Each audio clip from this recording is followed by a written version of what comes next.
All right, let's now have a conversation with SABC News International editor Sophie Mokoena, who joins us live now as we are seeing the UN Security Council sitting continue there. Sophie, quite a lot coming through, and listening to firstly the United States as well, talking about diplomacy is also going to be quite key here, saying that through the hard work of diplomacy, they were able to open the gates of Rafah and also putting diplomacy again in the spotlight. But what this Security Council is now having to be seized with is the nitty-gritties of what is happening on the ground following that ICJ ruling.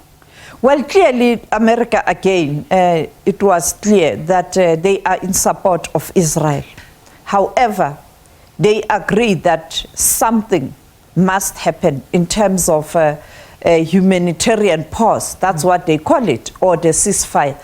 Because they have also come to terms with the fact that there's no way you can implement those orders without a ceasefire or a humanitarian pause. But also, they are now talking about looking ahead, what needs to be done. Now, every country, and this now will be problematic for Israel, that has been resisting the two-state solution. Now, the two-state solution is a major, major issue with all countries.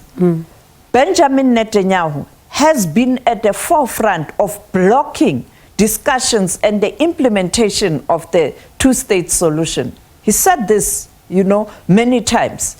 Now he is on his own. He has to wake up.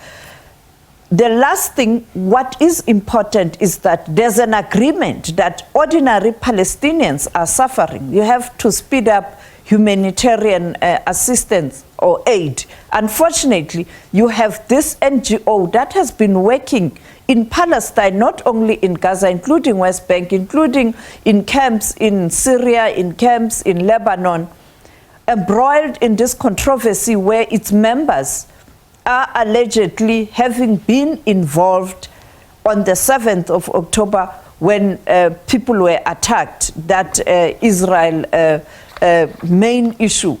And they are saying now, as much as you have these people, UN was able to quickly act and suspend and fire and take action, and they will continue to do a thorough investigation. There is no need to punish ordinary people by not making funds available to UNRWA. As you had even America admitting that. Therefore, America was first to say they are going to hold temporarily funding to this NGO. Now the tone seems to have softened. I hope that maybe later the US administration will make an announcement to resume funding, agreeing with processes that have been started by the United Nations. But in simple terms, that court case against Israel beginning to bear fruits, because now the Security Council is seized with this matter, much as there might still be issues how you formulate the resolution later this week. And, it's interesting what you talk about there, especially when it comes to the two-state solution. Let me stay with that, because I wonder then, given what you've just said, how much of an isolated position does this put Netanyahu's government now, given what, we're hearing from the UK, we're hearing from the US as well? It does isolate him. And remember, on the ground in Israel, he is losing support. He had already lost support before the 7th of October when he took decision to disempower the judiciary. And the people in Israel are impatient because they want their families to be back, to be released, but also they feel that he has failed to lead Israel in a proper direction during crisis. And therefore, he will have to go back and introspect in terms of, do you risk losing support of the countries that have stood behind you for so many years? And even now, at the dying moments, they are still standing behind you, but they want a diplomatic way to get out of this mess. That is why Israel is constantly US is constantly emphasizing diplomatic means, because America wants solutions now, because they have a serious problem.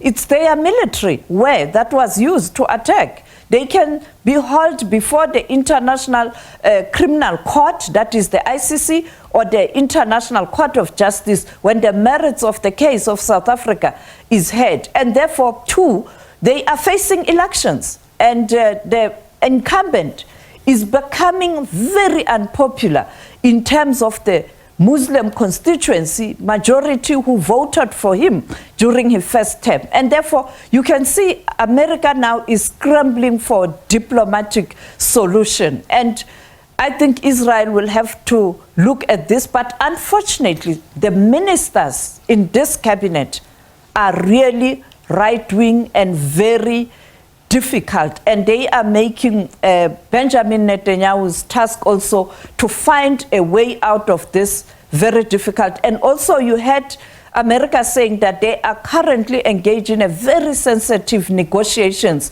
led by Qatar, Egypt, and other countries to try and agree to a truce or humanitarian pause and the release of the hostages. And I think and this time around, they are looking for a long-term solution because there's now fatigue. And, you know, you talk about the issue of hostages and how the Israeli government under the Prime Minister Benjamin Netanyahu has handled this one. You listen to the UK, they talk about how they want the hostages released, but also something else that they quite emphasized on is remove Hamas's capacity to launch attacks on Israel, remove Hamas from control in Gaza. And I wonder, how does the UN Security Council now wrap its head around Hamas and not only Israel and what's happening in Gaza? How are you going to do that unless you continue to fight and finally kill members of Hamas and those other organizations completely? And this is an impossible task. Therefore, yes, they will continue to make such statements, but they will have to find a middle ground. There are issues that are possible and others are impossible, but you can still find a middle ground with the intention to save lives. Because people who are dying are ordinary people, and children in particular, and the staff of the UN, and all of that, and people are dying of hunger. You had, when Griffith was presenting that report, it's a dire situation. And Minister Naledi Pandor earlier on challenged the world to say, you stood idling and watching when 1 million Tutsi constituency was killed in Rwanda. Are you doing the same again?